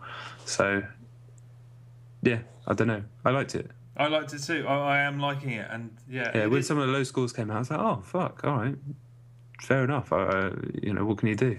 Yeah, it is so different from anything else out there, and he has got the courage of his convictions. It is, you know. I've said this before, but it's the kind of game that you play and you just I have no doubt that this is what was supposed to be being played. It's not for everybody. I mean, I think it is curious that Sony are sort of getting so behind him, because I think it is definitely a niche. But as niche as it is, I'm so glad that they've got the money to spend on it, because it would be nowhere near as great as it is without the budget, unfortunately. No, it needs everything. It needs all its component parts, definitely. Yeah, but I do like people talking about it who haven't played it. They're my favourite people. No, I'm retiring from all that bollocks. I'm erasing negativity from my life and bringing back the fun. Good, yeah, me too. But just on an unrelated note, how many gold medals have you won in Brazilian Jiu-Jitsu? 2 gold medals. 2? Not bad. Yeah, Why don't a couple of silvers and some bronzes. Fair play, but I mean, like, with all that skill, what are you doing with it apart from competing? Why don't you treat your life like, what's his name in Kung Fu, the old 70s TV show, and go out and find people who deserve to be choked out? Because that would be, unfortunately that would put me in prison. But sometimes the thoughts go across my mind, but sometimes I just like to think about all the good stuff in my life. Like, my little boy got a Spider-Man costume today, and that's better than anything that anybody can say.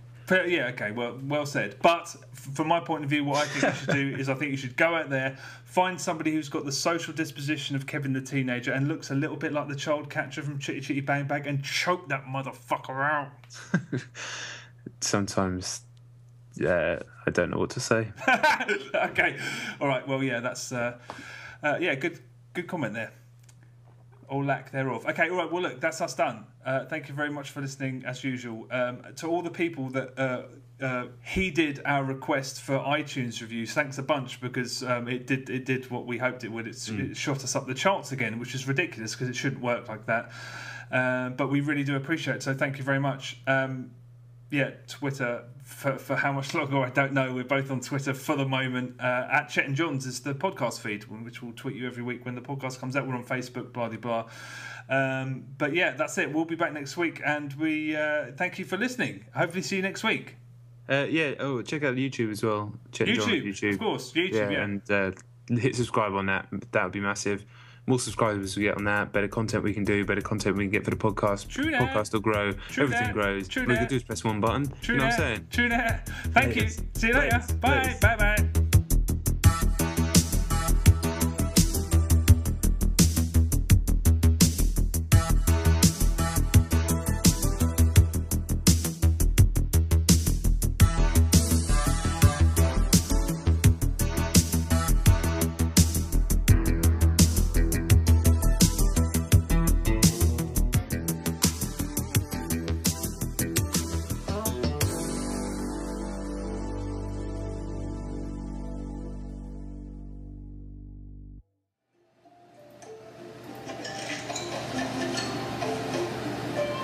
I cannot even believe you.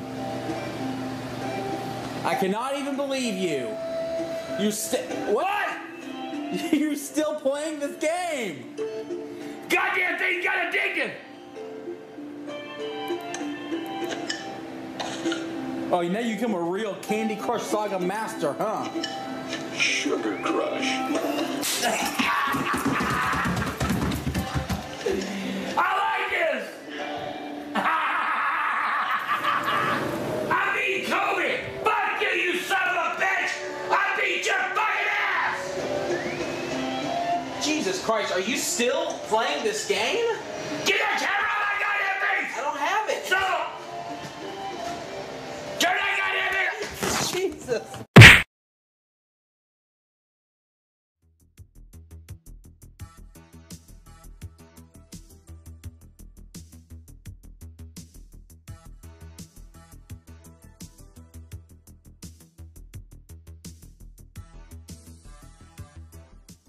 Kevin the teenager plus the child catcher equals Matt.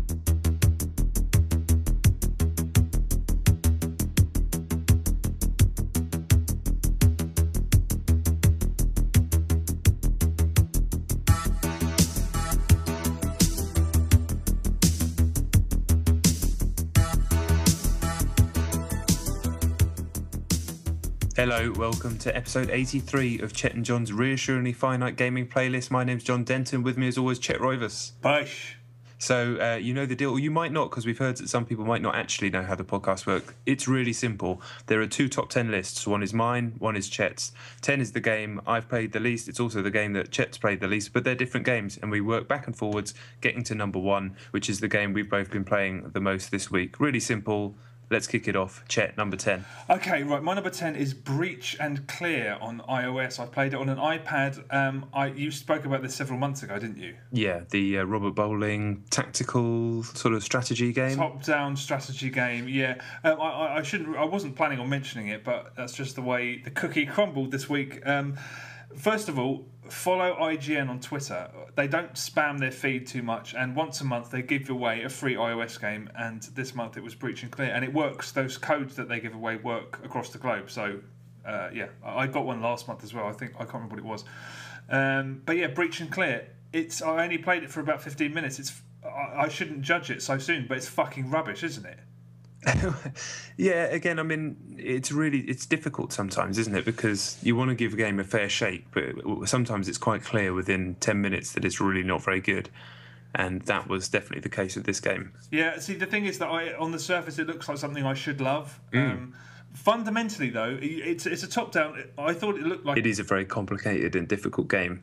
And especially when you're trying to reacclimatise yourself to the controls and generally trying to remember the systems involved. So I just felt like I kind of dived out a bit quite quickly once I started playing it. So it's just, I don't know if I'm in the right mental frame right now. I think this is a game that if I give myself a little bit of a break over Christmas, and hopefully GTA will be gone by then, if that makes, not hopefully, but you know what I mean? I kind of assume I'd be done with it by then.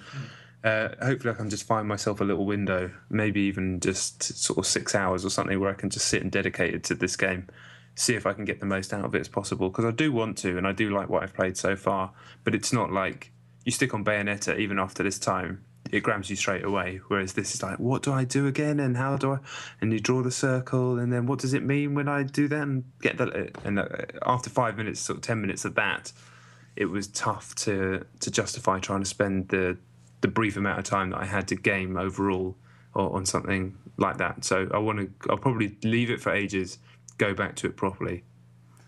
Yeah, I haven't had the time. I haven't picked it up or anything. It's at the top of my list of things to play when there's hopefully a lull next year, but that doesn't tend to happen anymore, so we'll see.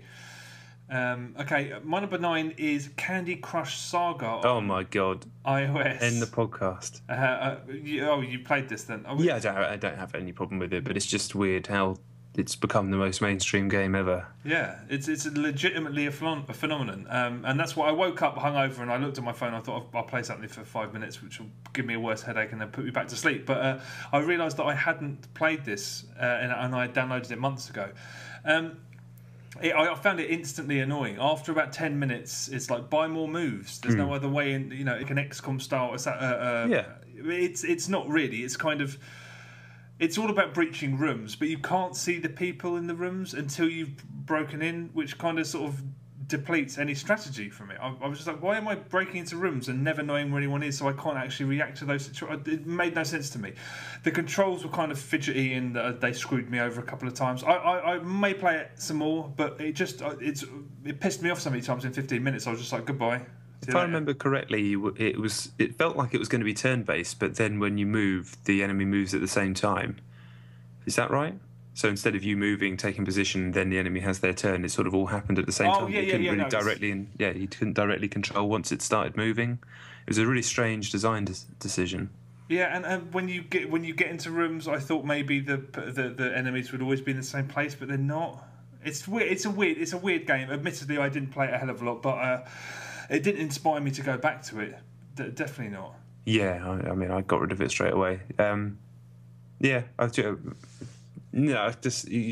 difficult with iOS because you can tell quite quickly a lot of the time if something's working or not.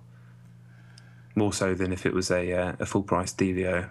Yeah, I don't know. I'm not happy with the amount of time I've played it, but then again, the thought of going back to it just makes me want to blow chunks. So blow chunks. Yeah, I don't know. Breach and clear. I don't know. It was free. Maybe part of it is the fact that it's free and it just cost me nothing. I downloaded it of an afternoon, turned it on, and it just underwhelmed me. Maybe I'd be more willing to try harder if I'd paid. Who knows? Anyway, it made a really, really shite impression on me. Yeah. All right, then. My number 10 is The Wonderful 101. I had good intentions of going back to it properly and getting stuck in. But with a combination of busyness, Grand Theft Auto, and all sorts of other things, it just felt overwhelming to go back to at this particular juncture. People are less bothered by that because if they don't know that's not what games have always been, and suddenly have this toy, and Bejeweled is fun, and if they never played Bejeweled, they're playing a version of it that all their mates are playing, and you can trade stuff with your friends as well, I think. Yeah, and if so many people like things on Facebook, you get coins or some God knows what, I don't know. I suppose when you put it like that, it's no different from going into an arcade and pumping coins into a machine, I suppose. I suppose they're from a generation that aren't used to getting everything for fucking free. Maybe that's the point. I just thought it seemed strange that it was so aggressively like, I'm sorry, there's no way to progress unless you buy money. I mean, you can go back and solve it in another way, but, whatever. Yeah, I mean, I think it's horrid, but it is what it is. It almost doesn't seem like a video game to me, if that makes any sense. Yeah. It seems like it's its own thing. Yeah. That's, just niggling into people's consciousness for some reason. Yeah. But, I mean, whatever, fair play. It's not up to you. You make your own choices. If you want to play Candy Crush Saga and spend your money, do it. Yeah, I mean, it was a fun game. I just found it irritating, and I found it irritating just because I have a problem with the pluralisation of the word candy. They're like candies.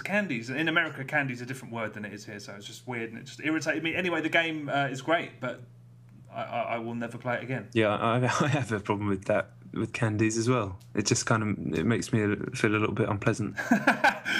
Yeah, I know what you mean. All right, real deal for my number 9. Here we go. Made in Chelsea on the iPhone. What? Yep. I don't know how I discovered this even existed. I can't remember. Maybe I saw it on the internet or something like that. But I know people have been tweeting about playing Made in Chelsea the game, which shows more about who I'm following on Twitter. Anyway, Made in Chelsea the game. I like Made in Chelsea the TV program. I don't watch TV. Now, I'm not one of those people who's like, oh, I don't watch TV. I do. I just... It's like a game I spoke about last week. I think it kind of amazed me that it can put a brick wall. It can say, buy more moves, and unless you keep retrying, you're not getting past this bit. 69p, do you want to buy some moves? Not really. Go have another go then. Kind of surprised me. I didn't realise it was that cuntish of a game, but apparently it is. I don't understand. I mean, it's Bejeweled, isn't it? Yeah. It's basically Bejeweled. I mean, you would have to be prodigiously ungifted to make that not fun. But what I don't know what the legality. I mean, if you're the guy that came up with Bejeweled, you'd be furious, right? I mean, this is just the same thing but with different. I don't. Yeah, it's difficult because isn't that the same as Zookeeper? It's the same as. Is that this? I've never played Zookeeper. Have you not? No, same thing, is it? Yeah. The match 3, you slide the thing, and then it drops down. But as long as you change what those things are, you can make money from it. I don't know. I mean, I do. Yeah, I guess so. Well, they have. I think they could afford a lawsuit at this point as well if it did come up. But Candy Crush Saga. It's weird because. My mum went on holiday a week ago, and with her friend, she's like in her 50s or whatever, and she said all her friends did was just sit there glued to their phones playing this game, and they're, women in their late 50s. That's weird. I mean, that is weird. That's never happened before.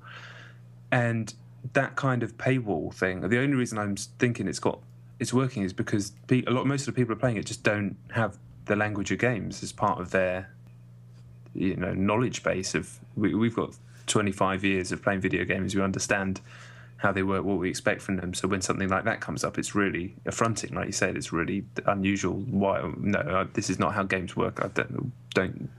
How dare you be so rude? Yeah. It almost feels like that. But I'm guessing. This is just me guessing why